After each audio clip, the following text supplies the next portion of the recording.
Catapulting Commissions family. What's up, team? Welcome back to this week's episode of the Catapulting Commissions podcast. I'm your host, Anthony Garcia. Listen, I can't think of a better guest to come to Catapulting Commissions than the man who runs a company named Next Level Income. Because truth be told, as we go and we catapult our commissions and we look at accelerating our sales career, we get to a certain point where income comes in. And the number one question that I have from my clients or followers who have been with me a long time is, how do I grow? How do I scale? And they're usually talking about personally, not professionally. Chris Larsen is the founder and managing partner of Next Level Income. Since retiring after 18 years in the medical device industry, he dedicates his time to helping others becoming financially independent through education and investment opportunities. Chris has been investing in and managing real estate for over 20 years. While completing his degree in biomechanical engineering and MBA in finance at Virginia Tech, he bought his first single-family residence at the age of 21. Chris expanded into development, private lending, buying distressed debt, as well as commercial offices, and ultimately syndicating commercial properties. He began syndication deals in 2016 and has been actively involved in over $500 million of real estate acquisitions.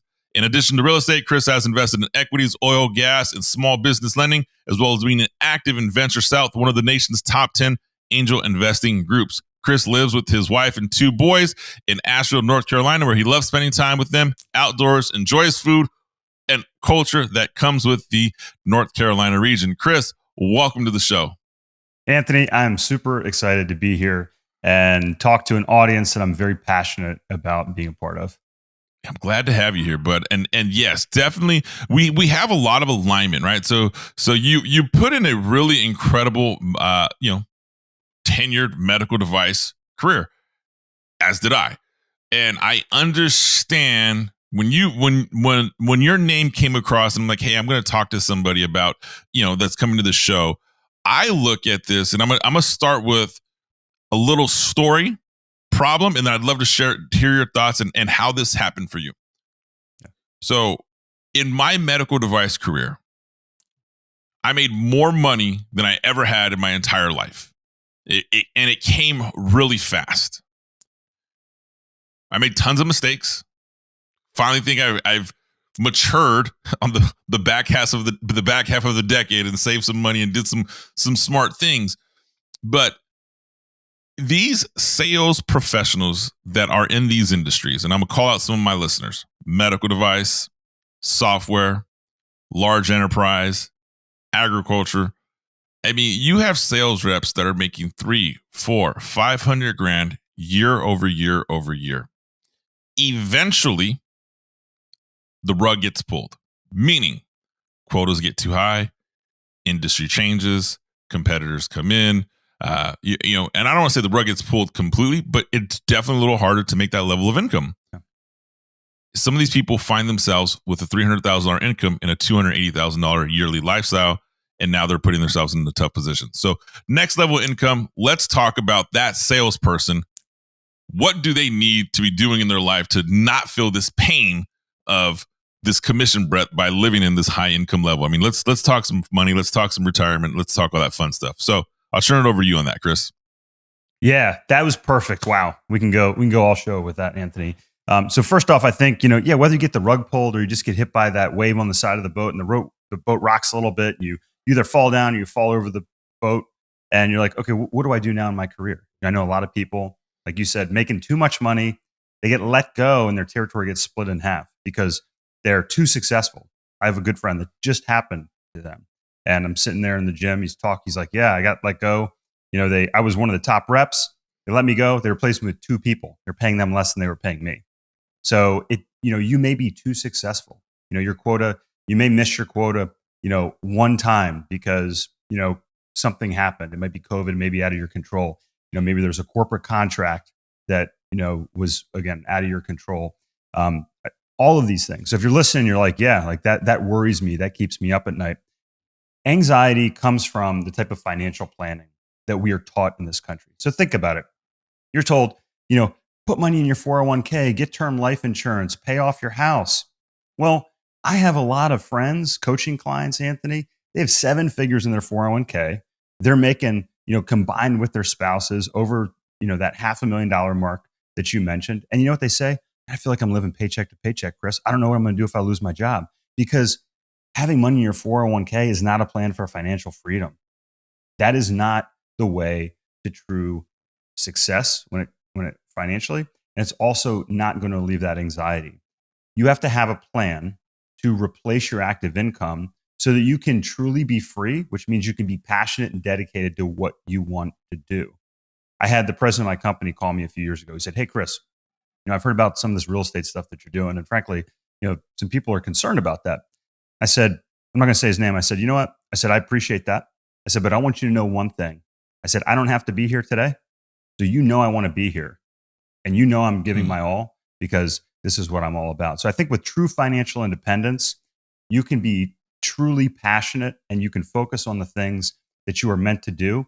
And you can also be more confident if you can go for the big sale instead of having to play small ball because you're afraid of losing entirely or losing your, that little sale. You can play for the big dollars. You're going to be more successful. And actually, when I didn't have to work anymore, Anthony, I made more money year over year over year the last years of my career than I did before that. And I can walk through the strategy that I developed over 15 years to make that happen. No, we definitely want to hear the strategy. And I love what you just said right there, right? When you weren't dependent, and I guess dependent, but yeah, I guess dependent on the money, you Absolutely. made the most. It is where the term commission breath comes from, right? You're just so desperate to make a sale because you need the money. You don't make a sales. You're saying I wasn't really dependent upon it. I had financial freedom. So I was fully engaged and gave 100% to what I was doing. So yeah, talk to me. How did you get to that point? Because no one starts there, right? Chris, I'm going to make an exception. No one starts, hey, I'm going to be savvy right out the womb and I'm afraid, like, there has to be some learning curves along the way. So how did you get to that point? Yeah. So, and listen, if you're listening today, you can get a free copy of my book, Next Level Income. It goes through my entire story here, the plan that I'm going to lay out at nextlevelincome.com. Just click on the book link. We also have a brand new book that's out as well. I'll tell you how to get that.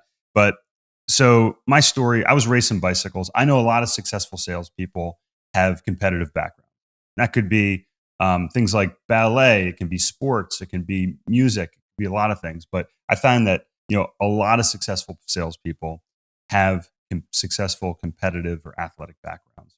And I was the same way. I raced bicycles for nearly 20 years, kind of on and off. And I was racing bicycles. I was in college. As you mentioned, I got a degree in engineering, but I didn't want to be an engineer. I wanted to be a professional cyclist. Well, after my best friend passed away, he had a massive brain hemorrhage, came back to school, raced another year. And I realized, like, what am I doing? I'm riding my bike around in a circle. And there's so much more to life. My friend Chris does not have the opportunity to live his life anymore. I felt the duty to not only live my life and get the most out of it, but also honor the life that he didn't have. And there's a realization that I had over that period, Anthony, and that was you have to have financial independence. You have to have true financial freedom if you want to live life to the fullest. So, whether that's, money to send your child to the best school, or, take a vacation, or have a nice meal, or take some time off, or provide, care, medical care to you or a loved one, or donate to causes that matter. Like, all these things take money. And here's the thing. If you can write a check for it, you don't have that problem anymore. Does that make sense? So money, that's just the way it is in the life that we live here in America. So I set off on this path towards financial independence. 21, you mentioned I bought my first property. I was day trading in the stock market. I found out that wasn't for me. It was very volatile in the late 90s, kind of like it's been here the past few years. Highly profitable though. When you're a junior in college making $5,000 a month, it's pretty nice. But when you're not sleeping, you're like, this is not sustainable. Real estate to me was sustainable. So I set out to become an investor, and I wanted to become accredited, which means as an individual, you're making $200,000 or more annually, or $300,000 as a couple. I know a lot of people listening here are in that category. When you reach that point, you have access to investments that ordinary people do not have. So when Dave Ramsey's telling you to pay off your mortgage and put money into your IRA, like, that's cool. Most of the people that listen to Dave Ramsey don't have the financial capability to do these things. So I bought a couple properties, and then I basically ran out of money. Like you can only buy and invest so much. So I said, okay. I remember going to Borders Books. We didn't even have a Barnes and Noble near Blacksburg where I was in school at Virginia Tech. And I read this book, and it was 100 careers that make over $100,000. And I'd always kind of been in sales. I sold wrapping paper door to door. I sold newspapers. I sold lofts in college. And I'm like, you know what? Sales is where it's at. You have freedom. You have the ability to do these things. And I set out to get some sales experience. And I thought pharmaceutical sales would be pretty cool. But in the pursuit of that, I found someone that was a friend of my boss that I was working for at State Farm. Who was in medical device sales. So a lot of people say, well, Chris, when did you start doing real estate?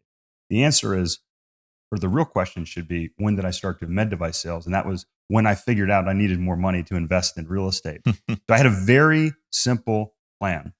I was going to save 50% of what I made. And this is what I wish everybody was told when they started out. This is what I told the reps that I used to train. They're making $60,000, $75,000, $80,000 a year as a trainee, which is still decent money. And I'd sit down, I'd say, Anthony, listen, you're going to finish this training program. You're going to go on to be a full line rep here over the next year or two. You're going to double, triple, quadruple, even perhaps more than that, what you're making. The trick is, can you keep your lifestyle in check so you can save 50%? And if you can do that, you can set aside that money. If you invest it properly in income producing assets, anybody can be financially independent if you're making $200,000, $300,000, $400,000 a year. I believe in 7 years or less. Call it 10 years.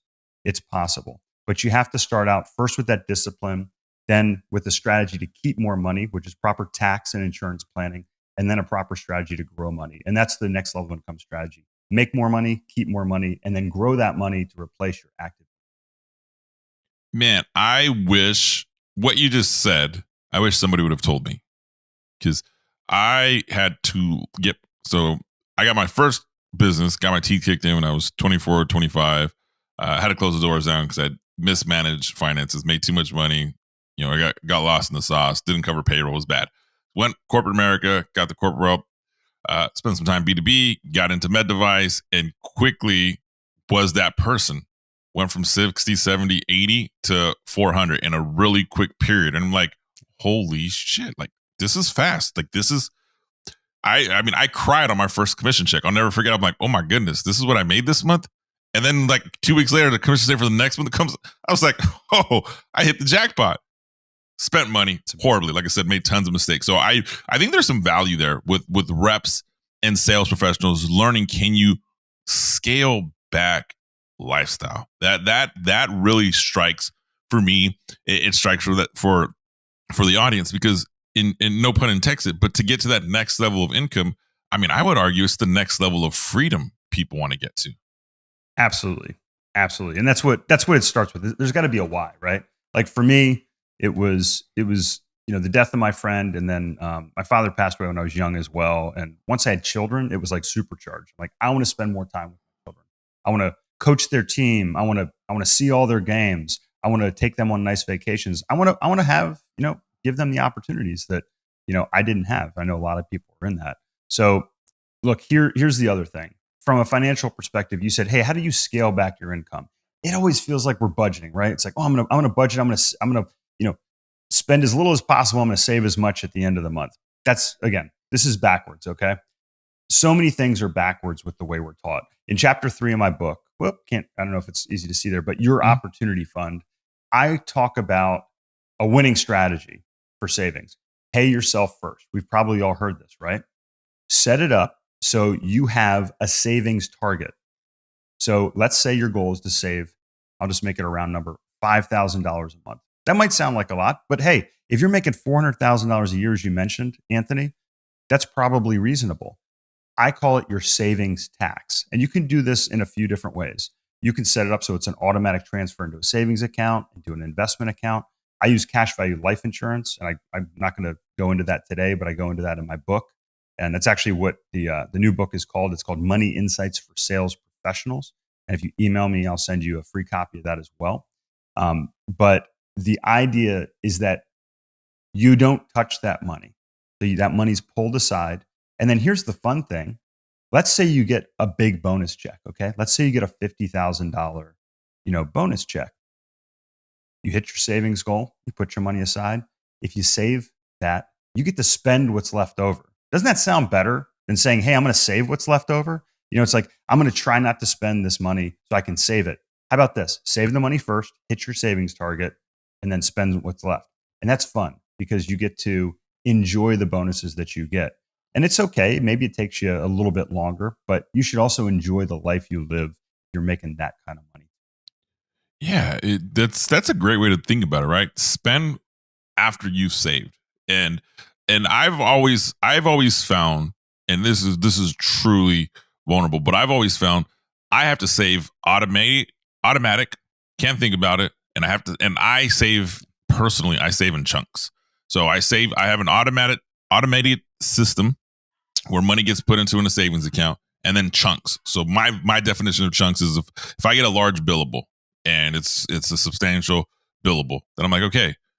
And in my mind, I know what my profit margin is. I know what my operating expenses. I'm like, okay, before I look at this in the world of profit, I'm like, okay, we're going to chunk this bad boy and we're going to chunk it long. I mean, the moment the billable hits, it is like, let's chunk it. That's the only one that's manual. Love it. And I know for myself that because we're salespeople. We're really good on selling ourselves. Like, do I really need to put 10 grand over here? Nah, you know what? I could do something. And it's so I love what you said about, save first, spend afterwards, because that is a mental shift that I've never heard. And it makes sense to me. Like, hey, let me just enjoy what I have left over. Like, let's just spend, let's have fun.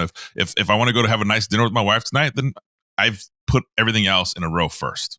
So and I think you are going to go have a nice dinner with your wife tonight, from what I remember here. So that's true. We're going to go out and have a nice dinner tonight. So that is true.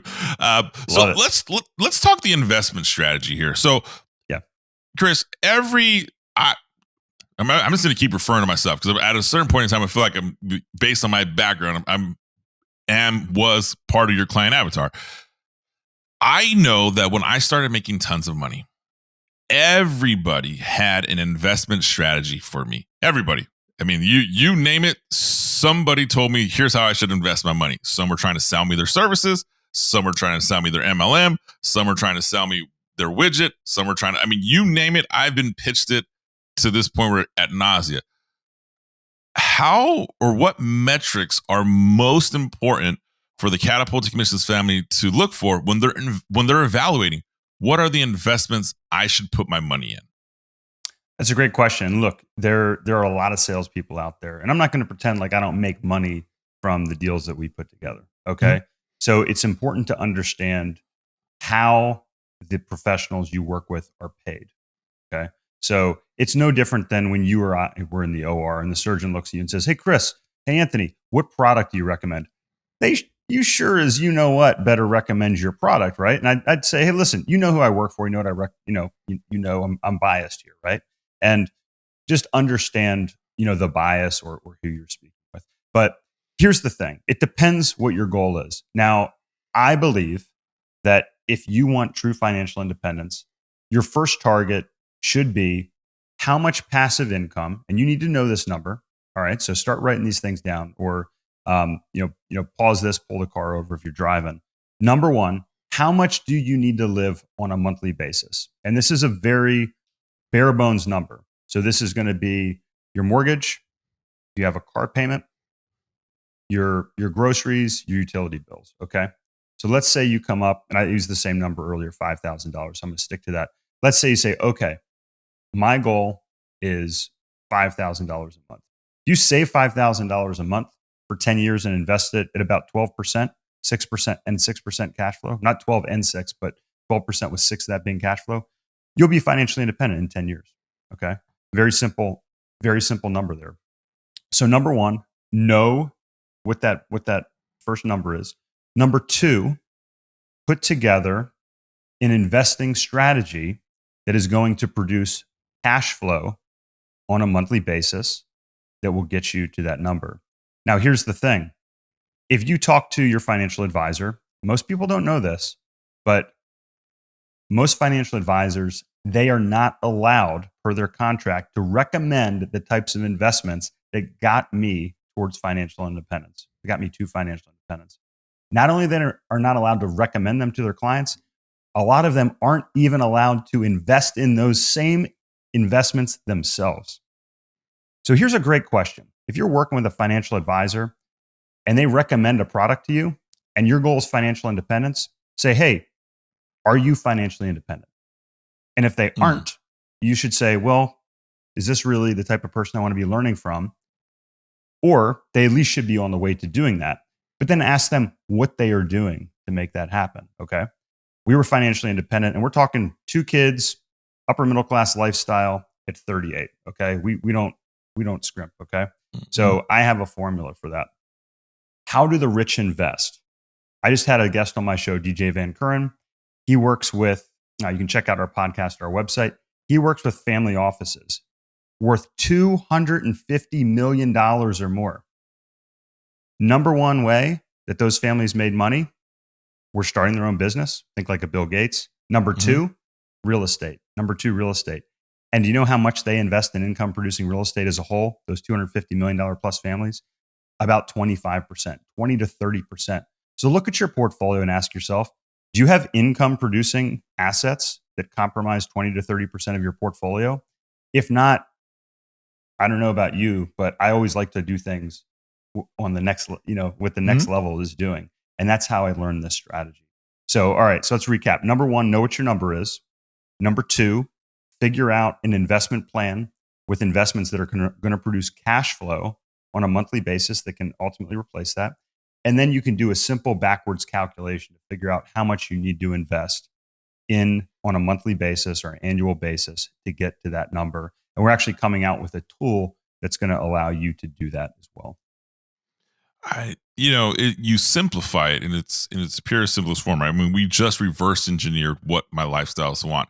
I love what you said to the financial advisor. Are you financially independent yourself? I can't tell you how many times where I would look at people who would give me advice, and you try to be humble, right? And you're like, okay, look, the numbers the numbers I talk in my head and the numbers you talk, we are not in alignment, because I mean, there's certain financial programs that Dave Ramsey talks about that I don't qualify for, right? And you look at them and you're like, hey man, I get that. I could finagle my way into that, but true W-2 income, I don't qualify for the crap you're saying. Like it's not. So to really like ask somebody, it goes to show, Catapulting Commissions family, like, who are you taking advice from? One of the best things that I ever heard to this day, if I want to learn how to be like, if I want to learn how to become a millionaire, I'm gonna ask a billionaire. Like I'm gonna learn from someone who looks at the $1 million lifestyle as like, I did that 40 years ago. Like that's the person I want to learn from. I don't want to learn from the guy that is just theory, which social media gives us just theory experts all around the world. So I love that. So let me ask you this, Chris. What are the mistakes that you've made in this journey? Because we have the outcome, but let's make someone's listening to the show right now is like, all right, man, this guy's great, but I screwed up. Like I did this. Am I so far lost that I can't fix myself? Let's talk about some of the lumps, some of the bumps in the road. So first off, you had a great quote at the beginning of the show, Anthony. You said, you don't just come out like this, right? Like I didn't just graduate. Look, I actually have an MBA in portfolio management. I didn't come out with my plan. It took me 15 years to figure it out. So people say, why did you write the book? Like, look, my book is written to help you shortcut the path to success. Cut 15 years off your learning curve. Okay. So first off, number 1, I was investing in residential real estate. Okay. So now again, this is not what the ultra rich invest in. They invest in cash flow commercial real estate because of the stability and the tax benefits, as well as the control you get and the legal shield you get from it. Okay. You go and buy a house yourself. You personally sign on the loan. Okay. Or the mortgage. You have to have liability insurance for that. You can't scale that business. By the way, if you have investment property, like Chris, I'm on the way, I'm doing this. How much does the equity in your property that you have built earn you? 0. It earns you $0. So as you build equity in a property, that's what I figured out. So what did I do, Anthony? I said, hey, I'm going to have enough properties so I can have $10,000 a month coming in. That's twice that $5,000 number that we mentioned. I'm going to, this is after expenses. I'm going to pay off the mortgages and I'll be free, by the time I'm 35. Well, guess what? I was making 7% returns on my property. 7%. I have investments now. I get more than 7% cash flow, just cash flow, not even counting the appreciation. And then guess what? I had to pay tax. And when you're making 300 grand a year plus, I was getting 4% after tax. That's a crappy return. Okay. Yeah. Trust me. That is not a good return. You are not going to become financially independent. And I didn't hit that realization until I was I was in my early 30s. So both my children were both born. I was probably 32, 33 when I hit that, and I had to figure it out. I bought my first property at 21.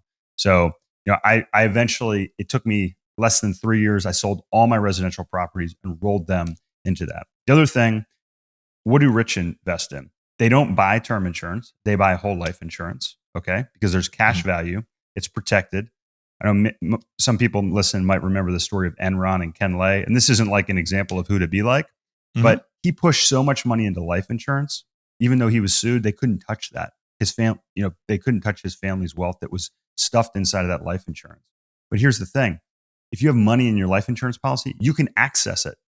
And you've already paid taxes on it. So you can pull it out tax free and use that money for things like putting cash in the bank, like I did 2 years ago when COVID hit. And I didn't know if I was going to get any money from our medical device business or if our tenants were going to be paying rent, which they didn't, by the way. But I had 200 grand, boom, in my account within 3 days. Also, you can use that money for things like college expenses and those sorts of things. So I didn't put enough money. I didn't start those plans till I was older. And I also didn't structure them the right way. So I would have a lot more money in my policy. And then the other thing is you need to, and I feel like I've done a pretty good job of this.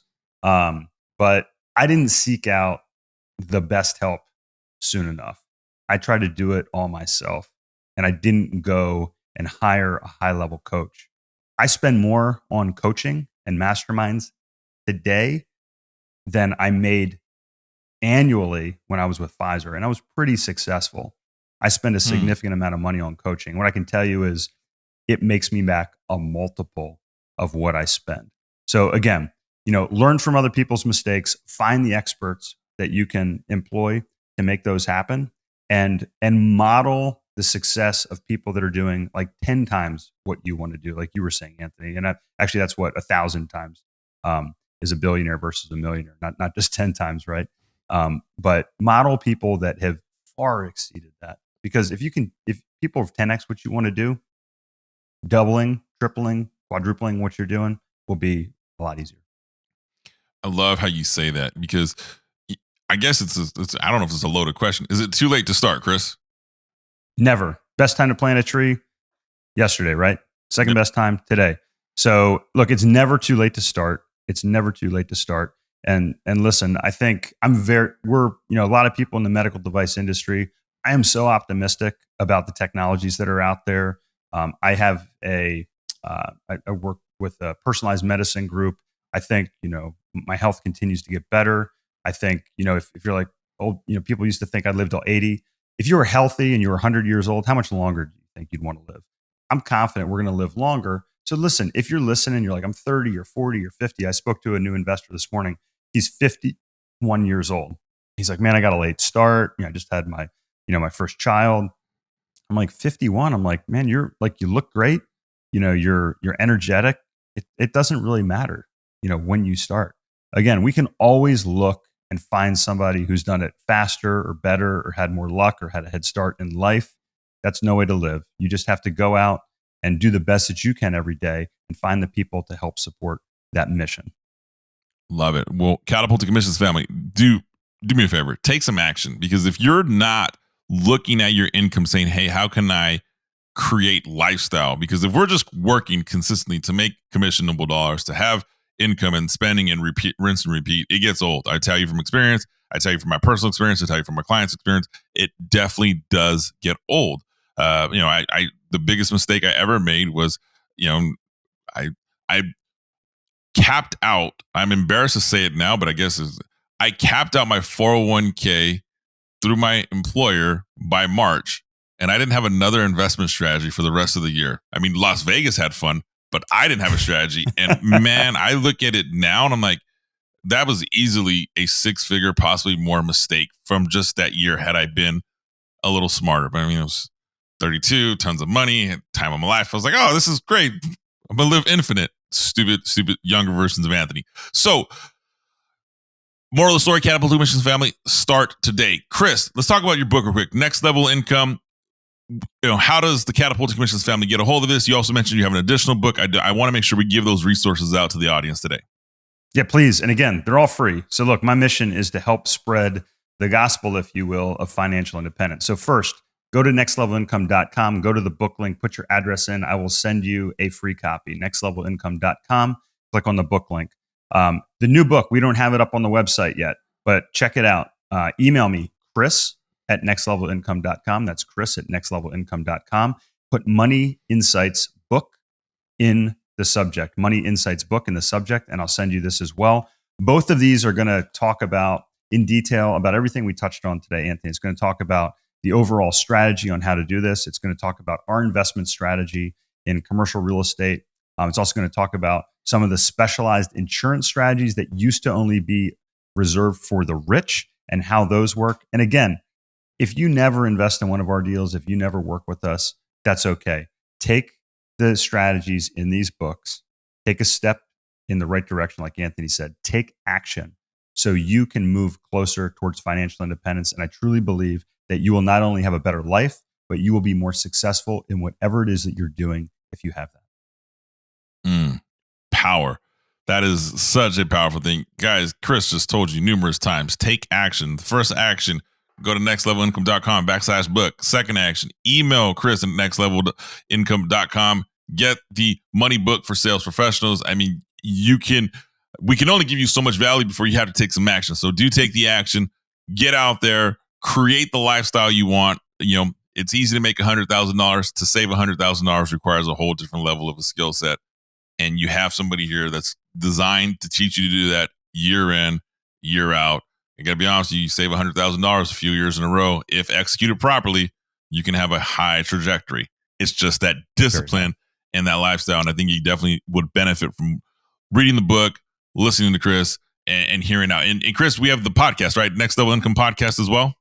Almost forgot that. Yeah, we got our podcast, we got our blog, we have our free book. Everything's up there. We have tons of professionals and people that have gone through and are examples of exactly what I talk about. And look, this was founded, Anthony, because I started writing this monthly newsletter towards the trainees that I was working with to try to teach them these same strategies that we talked about.